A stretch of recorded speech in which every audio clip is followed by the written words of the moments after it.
half, and we've been rolling different policies out. The QR code up here has just a few of the ideas of what we want to go forward with. An economy that is strong, a nation that's safe, a future that's free, and a government that is accountable. After so much suffering caused by Democratic policies, Americans need renewed hope for the future. And that is what a Republican majority will work every day to provide. Want to open it up for some questions? Yes, Chad? Were you impressed with the game? Was I impressed with the game? Yeah. So, I like closer contests. But in any event, you talk about there's no agenda here from the Democrats. Your side whipped against this CHIPS bill. Mm-hmm. There's a concern that you say they have no plan here. This is a bipartisan package. It was not a bipartisan package. You had 24 members on your side. Your side was. That's your definition of bipartisan? You know the real challenge here? Republicans had a plan for CHIPS. We actually produced one in the China Task Force. You had a bipartisan plan that started in the Senate. Then you had a Speaker of the House go against her own committees where you had bipartisan work inside the House from the Science Committee and others, and delayed this entire bill for a year. And then in the process of coming back, you had to shrink it. But what did the Senate do on their side? They made it mandatory spending. They took a problem where we had a solution and they wrapped it into making it even worse and compounding it. When we have a recession, when we have a fiscal problem, they put it into mandatory spending when we should have focused simply on CHIPS. In 2017, when Republicans were in the majority, we put it in the NDAA that it is an important problem that we need to solve. The Democrats took the majority, they ignored it.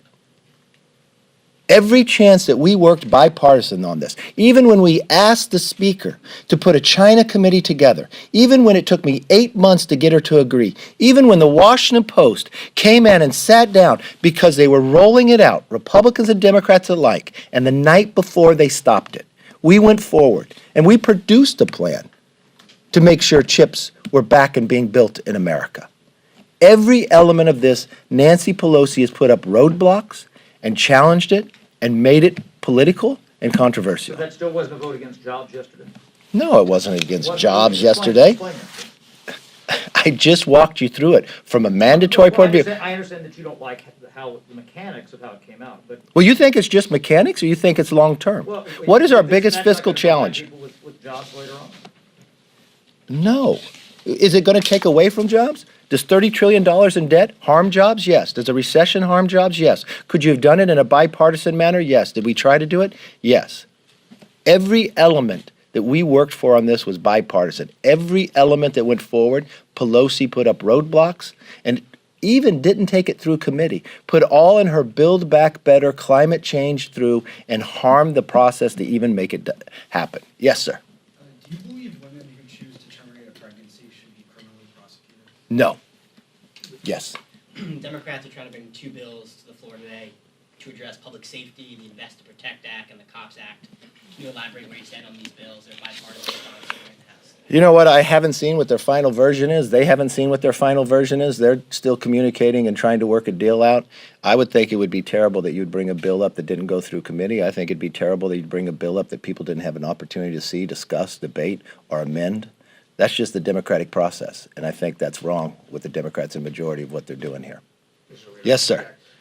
Cassidy Hutchinson testified that. So we're going to January 6th. Go ahead. She Yes. testified under oath. You know we're in a recession too, right? Well, she testified under oath saying that you called her after Donald Trump said that told his supporters that they were going to go to the Capitol, and you were concerned about those remarks and said, "Don't come up here. Figure it out. Don't come up here." She said that under oath.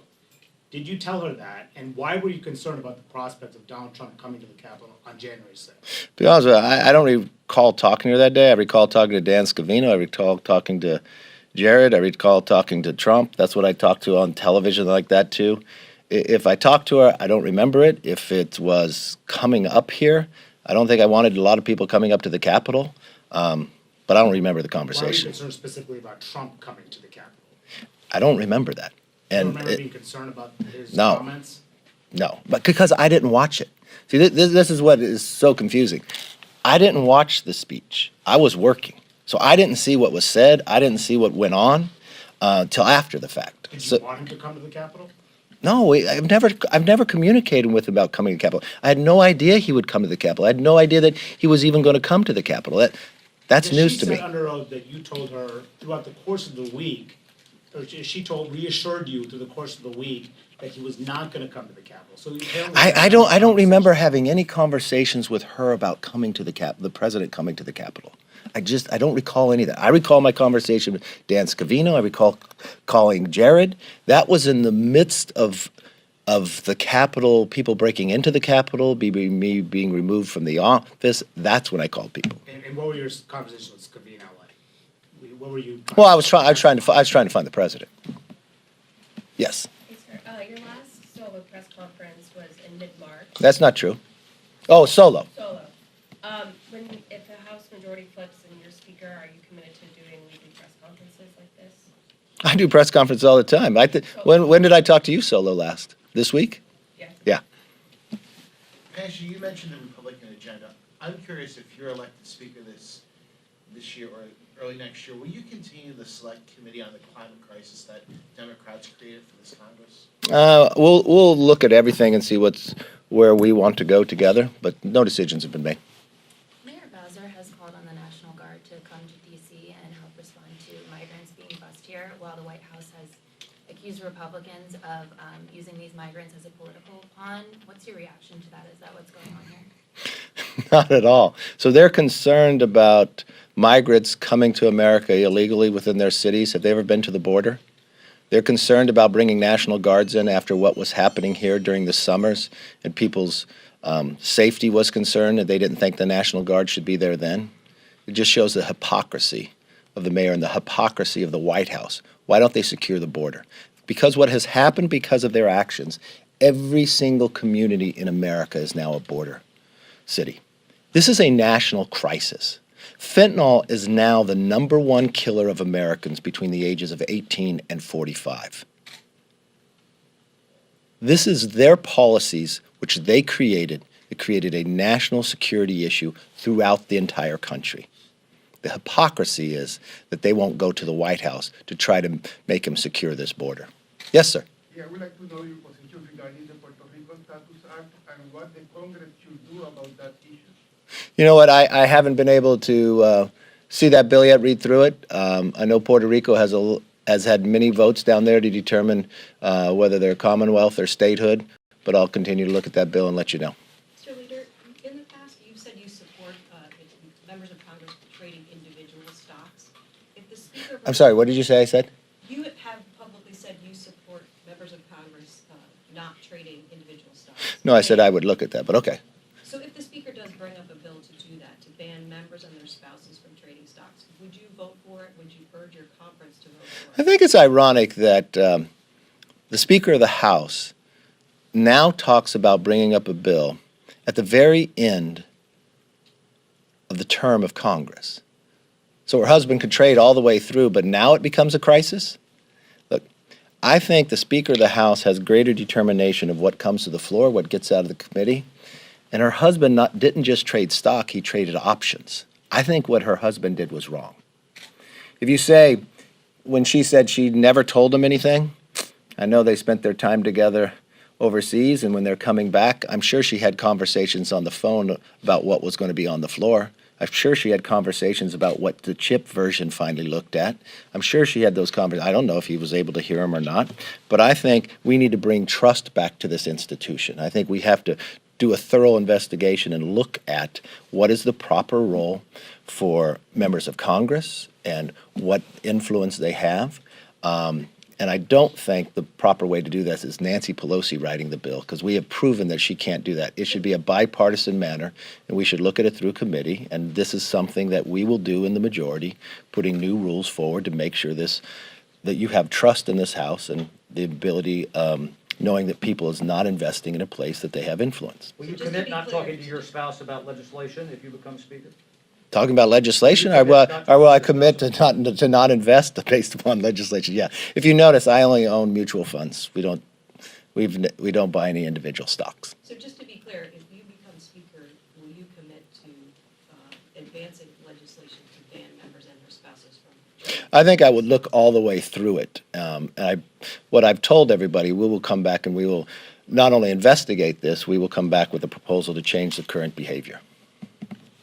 Thank you. Just following up quickly on Olivia's question, as the Republican leader, will you commit to holding the weekly solo press conferences every week for the remainder of this term? You know, if it's going to be every single week, I don't know what's going to happen every single week, but I'll commit to always have press conferences. And then Yes. Just a follow-up question.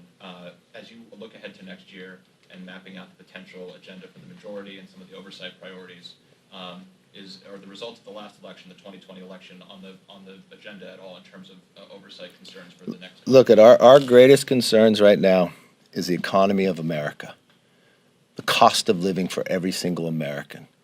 Americans losing a month of their paycheck, the price of gasoline. That's our focus. We want to become energy independent, lower the price of gas. We want to make you feel safe in your streets. Homicides are now at a 20-year high. This defunding of police, we told them it was wrong then and it's wrong now. We're going to give bonuses to make sure individuals, officers can join the forces, that they could have the training to do the job. We're going to make sure prosecutors uphold the law. When it comes to the border, we're going to secure it in the movement of fentanyl and illegal drugs into our country. We're going to change the supply chain dependency on China and move it back to America.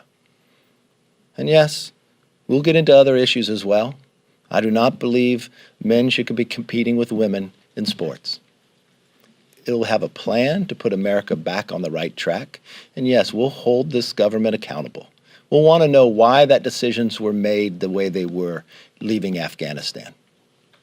We'll want to know where the origins of COVID actually began. Why, with the Democrats holding the majority, why haven't they had one hearing to know where that's happened? And yes, we'll want to know why the Attorney General goes after parents who simply want to go to a school board meeting to know what's happening in their kids' education. And yes, part of our commitment to America will have a Parents' Bill of Rights. The parents should have a say in their kids' education. They should know what's going on at the school as well. That's what our focus. Number one, the economy, the cost of living. You know, it wasn't just Republicans who warned the Democrats. Their American Rescue Plan, that $2 trillion that only Democrats voted for, Steve Ratner calls it the original sin of inflation. Larry Summers warned them ahead of time. The fear that it would shoot up inflation. We're now sitting in a recession. I remember what Nancy Pelosi said in 2008. She defined a recession exactly as everybody else in the world did. 2 down quarters. It'll be interesting if you ask her that question. Will she try to redefine it like the Democrats do now? Is it only a recession in 2 down quarters if the president is a Republican? And the interesting part is you can take every graph you want to see. When did inflation start skyrocketing? After the swearing in of the president and the passing of the American Rescue Plan, where it was only Democrat votes. So are we focused? Yes, we're very focused. The cost of living is too high. We have not seen this in 40 years. The pain that is causing every single American family. I go back to the simple question. You ask the American family. I'm looking forward to CNN to finally ask this question. Could you afford to give up 1 month pay? Raise that question and see how many people said yes. The sad part is that regardless of how they answered the question, it was all taken from them. It was taken from them because of the Democratic policies creating this inflation. And it's not just inflation they created. They created the crime crisis from their defunding the police and the election of these liberal prosecutors. Even San Francisco, that only has a Republican registration about 6.7%, recalled their DA, recalled their school board. It's only the Democrats in Washington who don't understand what's happening in this country, who are willing to go on recess in the middle of a recession. And their answer to it is, no, it's just a slowing of growth. Remember when they told us it wasn't real inflation, it's just discretionary? Then it had peaked at 7. Then it was Putin's problem. They blame everybody else except the policies, and then name me the worst part of what they have done besides create this. They have no plan to fix it, and they're going on recess. So not Yes, the ma'am. last election. How do you feel about the prospect of President Trump announcing a presidential run for the midterms, and how that would affect the midterms, and have you talked to him about that at all? Look, I was just with the president this week. The only thing the president and I talk about is turning this country around, is winning in 2022. You know, if President Trump was in office today, we wouldn't have inflation. We wouldn't have a national security problem at the border. We wouldn't have crime and homicides at a 20-year high. He loves this country and he wants to see this country back on the right path. And that's the focus he and I are both a part of. What does that mean for a presidential run in the midterms? Would that help?